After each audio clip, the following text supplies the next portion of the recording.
Well, yesterday we told you about the head of Gallup polling group calling the 5.6 unemployment rate a, quote, big lie. Well, Gallup pointing out that while the number is the lowest since June of 2008, there are 30 million people who have either stopped looking for a job or who work only part-time or who take odd jobs here and there. And only 44% of Americans have a full-time job.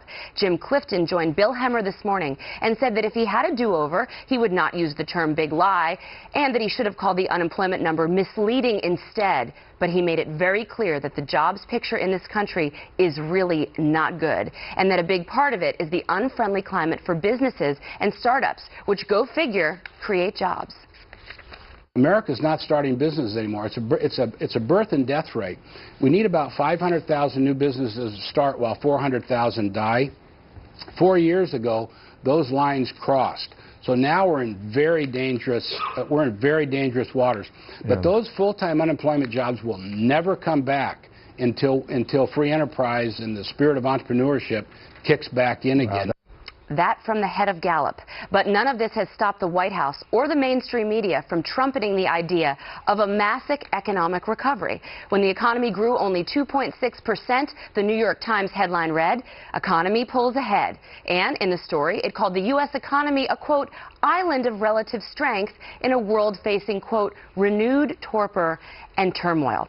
Okay, so even though Clifton walking back the word lie, I still think there's been a lot of lying going on, Emac, especially from this administration. We heard it at the State of the Union. We heard it during campaign season. The economy is back. No, we got it back on track. That's a lie. Well, yeah, it's totally whipping fastballs by the American people. What we're seeing now is the total unemployed to underemployed is about 11–12%. That's really bad. We have not seen, by the way, the recovery and the administration's handling is not so state-of-the-art. It's not a profile in courage when you flip the switch on $7 trillion in spending and you raise taxes like we haven't seen since the Hoover administration. We've got politicians fighting over tax hikes like, you know, drunken Apple women. That's the only thing it really stimulates, right? And I think that JFK would not be welcome in the Democratic Party today. Watch this number. The total labor force is only up 2%, 140 million. That's since 2008, 2007. That is so bad, and we know median hourly income is down. So, you know, by the way, small businesses, he's absolutely right.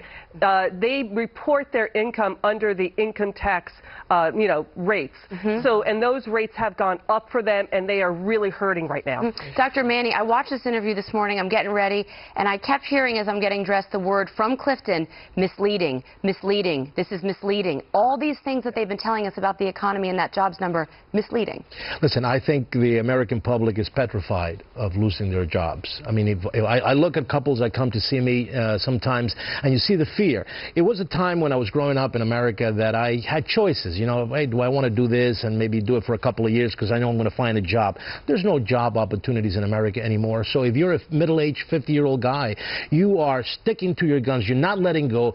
And what we have is we have no hope in America today, and that has to do because there's no good economic policies, there's no jobs being created, there's gigantic unemployment out there, and this is the president that has increased taxes more than any president in the history of all the presidents combined.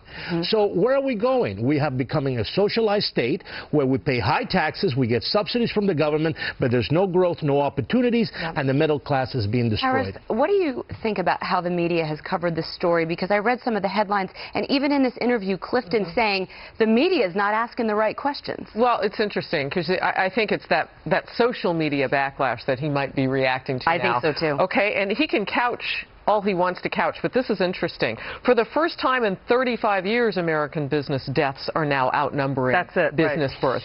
That's the thing that's important. Countries such as Hungary, Denmark, Finland, New Zealand, Sweden, Israel, and Italy all have higher startup rates than America does. So when you go out to find a job, if places are shuttering, it's going to be harder to do that. So Clifton can couch this thing, but if businesses are dying, the numbers really don't tell the whole story. And what he's feeling now is pressure from being a messenger, this lone messenger, if you will, with the truth. Welcome to Fox News. Right. That's what we do. That's what we do. That's right. So we exactly know how he feels. But if it's misleading, then let's get the whole truth out there. He's got to be brave and get it out there. And to our credit, I mean, Fox News Channel, FBN, we've been talking about this misleading unemployment number because of high underemployment, Julie, and the people who have given up looking for work.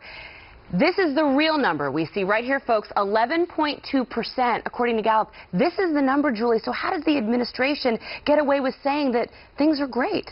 Well, I don't think anybody's saying things are great. I haven't heard anybody say that. I certainly don't think so. Look, the middle class has been dying in this country for decades, since the 80s. The president opened the State of the Union, Julie. He said things are getting better. The football. That things are getting better, and they're getting better incrementally. They are by no means good, and anybody that looks the middle class in the eye and says life is good for you today would be laughed out of the room. And that is a fact for a Democrat, a Republican, or anybody else. Look, the middle class in this country is suffering tremendously, and they have been for 3 decades now.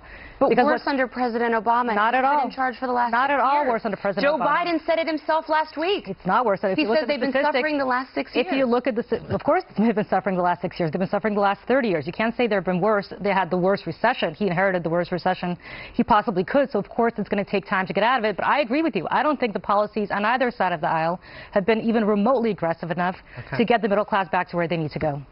Outnumbered overtime. A great place to continue. I think we're going to start with this. It's getting a little heated up in here. Yes.